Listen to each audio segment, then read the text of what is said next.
আর যদি আমি বলি যে কয়েকটা সিমিলারিটি যেটা এখনো রয়ে গেছে 2021 আর 2026-এর মধ্যে, যার জন্য আপনারা হয়তো 26-এও সাফার করবেন, তার প্রধান কারণ বিজেপিকে অবাঙালিদের পার্টি এখনো বাঙালিরা মনে করে, পার্টিকুলারলি শহুরে বাঙালিরা।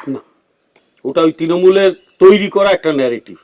প্রবাবলি আপনি হয়তো সেই ন্যারেটিভের দ্বারা কিছুটা হলে ইনফ্লুয়েন্সড হয়েছেন। আমি বলি আপনাকে, যে তৃণমূল কংগ্রেস রাজ্যসভায় 4টে লোক পাঠায়, তাদের মধ্যে 2জন বাংলাতে কথা বলতে পারে না, সে আবার আমাদের অবাঙালি পার্টি বলে।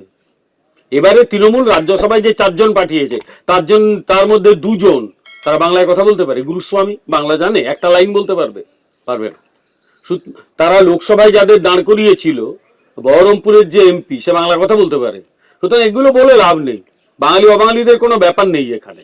আমরা মনে করি যে এখানে বাঙালি অবাঙালি সবাই থাকবে, সবাই চলবে, সবার একসঙ্গে থাকার কথা।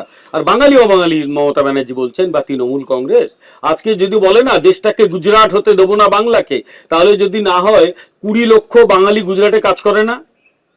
তৃণমূল কংগ্রেস না বোঝে ইতিহাস, না বোঝে অর্থনীতি, না বোঝে সমাজ।